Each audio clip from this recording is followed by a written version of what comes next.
നമസ്കാരം. ശുഭചിന്തകളിലേക്ക് സ്വാഗതം. നിയമങ്ങൾക്കപ്പുറം.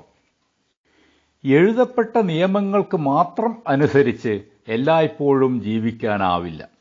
സാഹചര്യങ്ങൾക്കനുസരിച്ച് സഹാനുഭൂതിക്ക് വേണ്ടിയെങ്കിലും നിയമങ്ങളെ പുനരാഖ്യാനം ചെയ്യേണ്ടി വരും.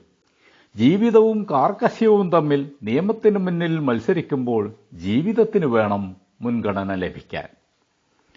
ചട്ടങ്ങളുടെ സൂക്ഷ്മ പരിശോധനയിൽ അനുകമ്പയ്ക്കും അടിയന്തരാവശ്യങ്ങൾക്കും അർഹമായ പ്രാധാന്യം നൽകണം. പ്രായോഗികതയ്ക്ക് ഒരു പ്രസക്തിയുമില്ലാത്ത നിഷ്ഠകൾ കൊണ്ട് ആർക്ക് എന്ത് പ്രയോജനം? കാലഹരണപ്പെട്ട വ്യവസ്ഥകളും ഉദ്ദേശ്യശുദ്ധിയില്ലാത്ത നിബന്ധനകളും സമൂഹത്തെ തളർത്തുകയേയുള്ളൂ. പെരുമാറ്റത്തിലെ പ്രതാപത്തേക്കാൾ മനസ്സിന്റെ മാന്യതയാണ് മാറ്റുരച്ചു നോക്കേണ്ടത്. ആളുകൾ കാണുമ്പോഴുള്ള പക്വതയും പരിശുദ്ധിയും ആരും കാണാത്തപ്പോൾ ഉണ്ടാകണമെന്നില്ല.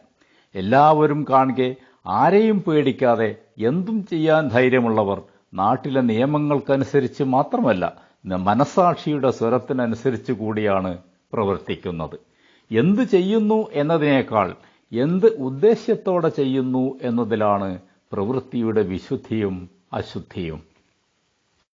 എല്ലാം തുറന്ന മനസ്സോടെ ചെയ്യുന്നവർ വിശ്വസ്തരായിരിക്കും. എല്ലാറ്റിൻ്റെയും തലനാരിഴ കീറി നോക്കുന്നവരിൽ പലരും സംശയദൃഷ്ടിയോടെ പ്രവർത്തിക്കുന്നവരാകും. ആളുകളുടെ പ്രശംസാപത്രത്തിനു വേണ്ടി പ്രവർത്തിക്കുന്നവർക്ക് സ്വന്തമായ തീരുമാനങ്ങളോ ഇടപെടലുകളോ ഉണ്ടാവില്ല. അവശ്യഘട്ടങ്ങളിലെ മനോധൈര്യത്തിനും മനസാന്നിധ്യത്തിനും പകർന്നു നിൽക്കാൻ ഒരു നിയമത്തിനുമാവില്ല. ശുഭദിനാശംസകളോടെ സീരപാണി.